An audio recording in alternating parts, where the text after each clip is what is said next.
You've done it. You've built a PC. You put the best air cooler you could, or you've got it on liquid cooling, either an AIO or high end. You put the GPU you could get your hands on, and you unfortunately paid a lot more than you would want to, ending up with something like a Gaming X line, or, well, any other high-end line that has a higher margin than the base one. And you've put all this together, you've put all this budget, you benchmark your PC, and you're sitting in the lower echelons. Why? Why are you having this problem? Why is your PC not performing the way that it should? The answer is overclocking and everything that comes with overclocking. That's right. None of those scores on the leaderboard on 3D Mark are without an overclock. And today, I'm going to show you how to squeeze a little bit of that performance with my easiest overclocking guide possible for both AMD and Intel and NVIDIA. There were 3 ands there, but we're rolling with it. Let's also roll that intro and get into it.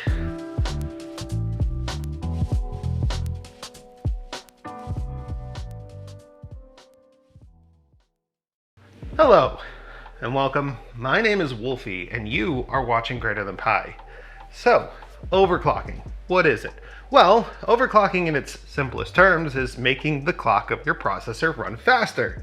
Now the clock is not like an analog clock. It's not just making it spin faster. A clock is a refresh cycle. And as you might know, everything in a computer is pretty much ones and zeros. And that clock is how fast those ones and zeros can refresh.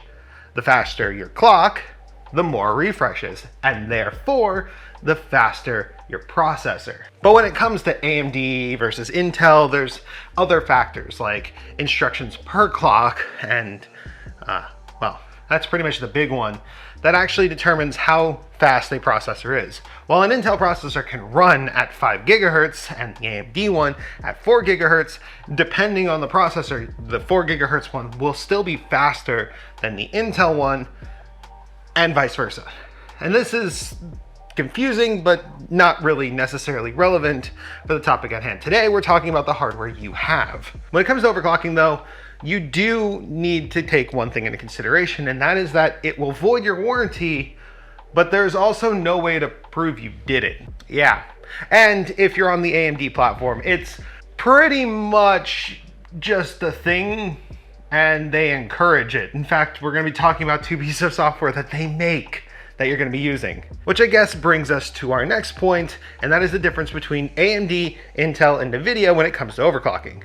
AMD openly encourages overclocking. They actually have 2 pieces of software, Ryzen Maser and the Radeon software. This is included in your GPU, and this is just an extra download, but as long as you're running an AMD processor on any motherboard, on any generation, you can overclock it, because guess what?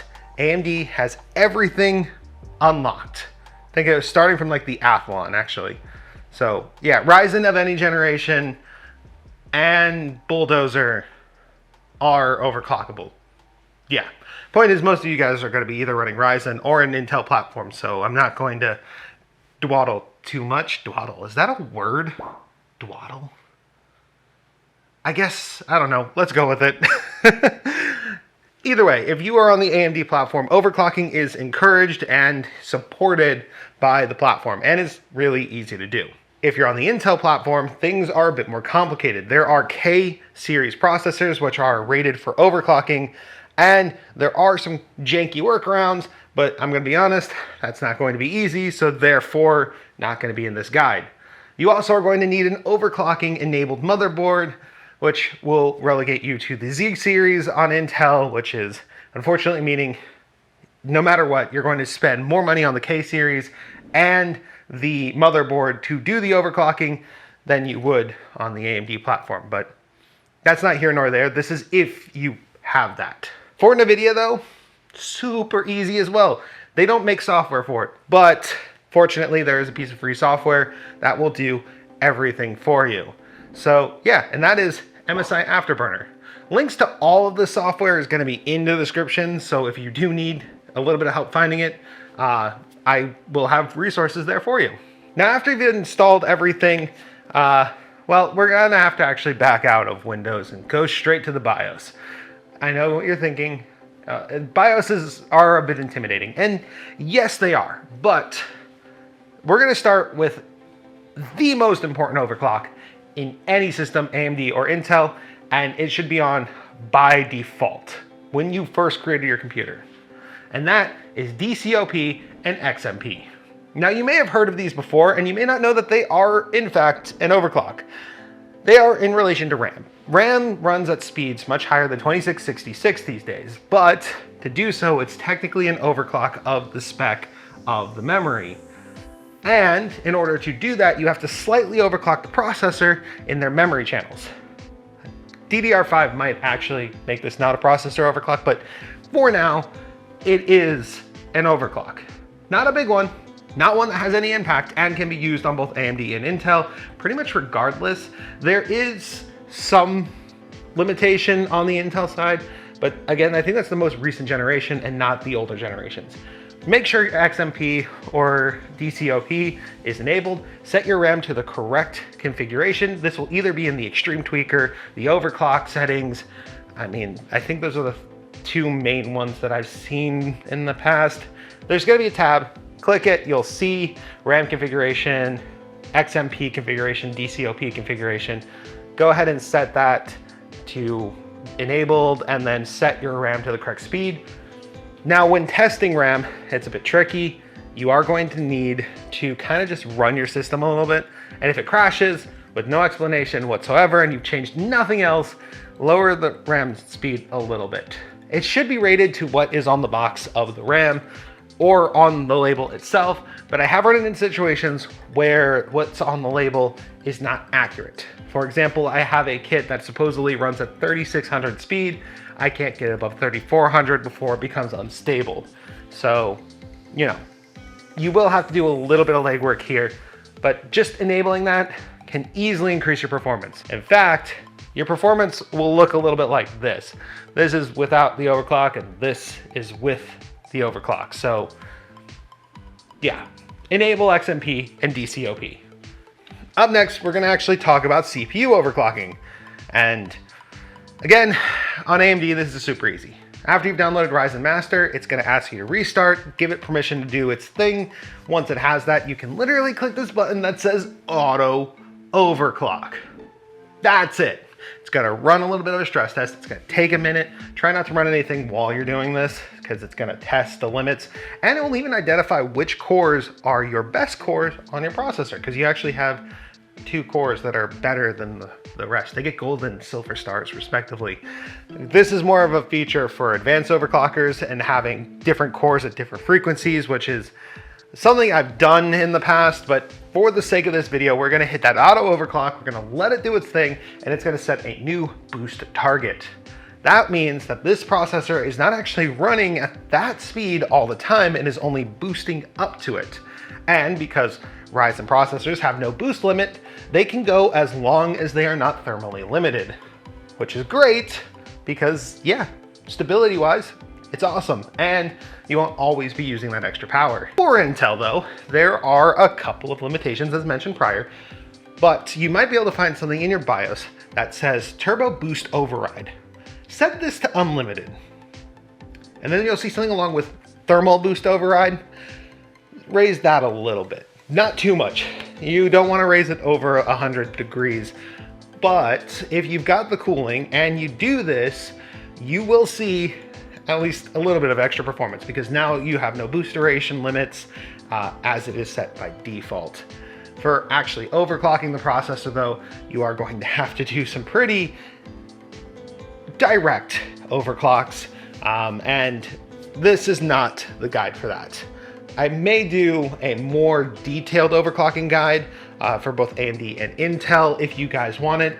So maybe leave a comment in the description about that and get subscribed because if you leave at least one of them, I might do it. So that's all it takes to get me to do something. One comment. But moving on, let's talk about GPU overclocking and how stupidly simple it is. Are you ready? Download MSI Afterburner. Then there's a button that says scan. Click it. And now wait. We'll take a bit and then it will say complete, and then it will give you numbers to put in MSI Afterburner. Those numbers are your overclock. Save it. Done. You're done. It's overclocked. It's ready to go. Now, if you have an AMD GPU, it's even simpler. Open up your Radeon software. Boom. Go to the performance tab. You're going to see a warning screen that tells you that overclocking voids the warranty. Ignore it. Continue onward because we're looking for performance. And then from there, you're going to click auto overclock, much like you did with the Ryzen processor. It's going to do the exact same thing that it did with the Ryzen processor. And then it will be overclocked and it will save that overclock and you can use it all the time.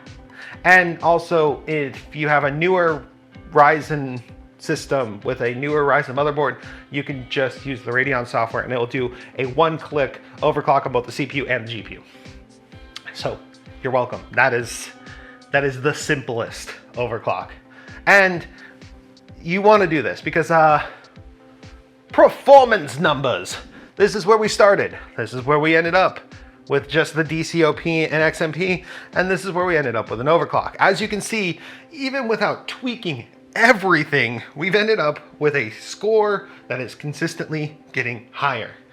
Not only that, but because we've overclocked our CPU and our GPU, we can actually increase our average frame rates considerably and frame consistency, which, believe it or not, is something that gets greatly improved with overclocks as long as they're stable.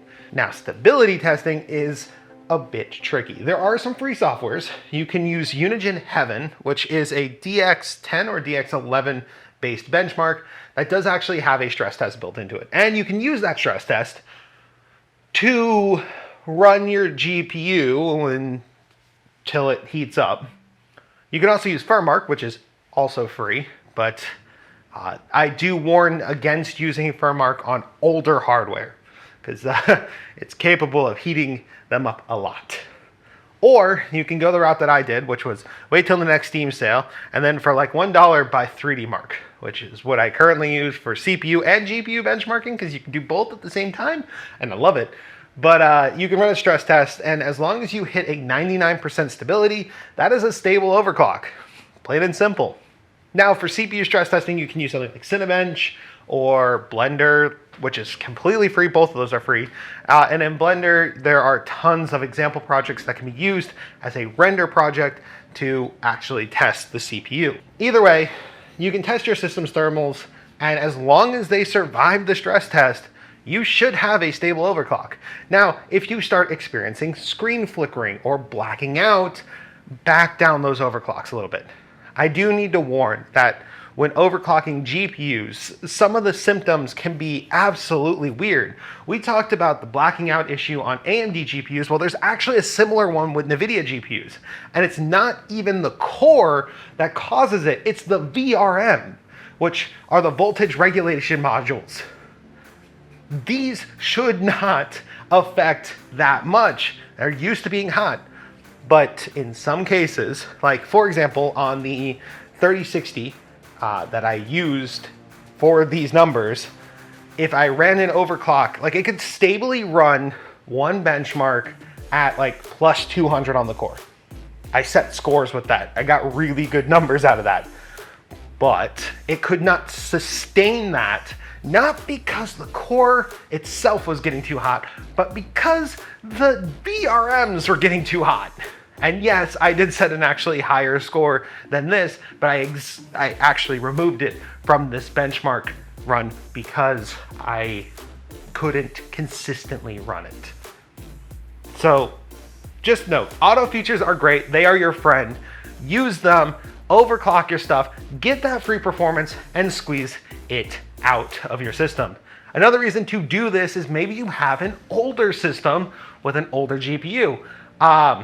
I'm gonna grab something really quickly. This is an R9 380. 380? 380. Yeah, this is an old GPU at this point. This GPU overclocks like crazy. And when you overclock it, its performance is actually still usable. But when you don't overclock it, yeah, it's a bit underwhelming. I actually really want to give this one a deep clean and actually do a video dedicated to building a system with this old GPU, assuming that you can't buy a new GPU, and kind of do like a whole video about how you can refurbish old cards like this and then overclock them and get extra performance. So yeah, subscribe please. I'm working hard on this stuff. That's where we're gonna end today, guys. I hope this helped you guys out when understanding overclocking and kind of demystifying overclocking. You don't need LN2. You don't even need high-end liquid cooling like this PC right over here. You just need a decent air cooler. If you've got anything better than the stock cooler, actually, if you even have an AMD like Wraith Prism cooler, you can still do some overclocking. So don't be afraid to try it. Get that extra performance and enjoy. Just get those extra frame rates and squeeze that power out of your PC, because that is why you picked the PC and not a console, because you can do that. All right, I'm gonna end the video here. Thank you guys for watching. Wolfie, out.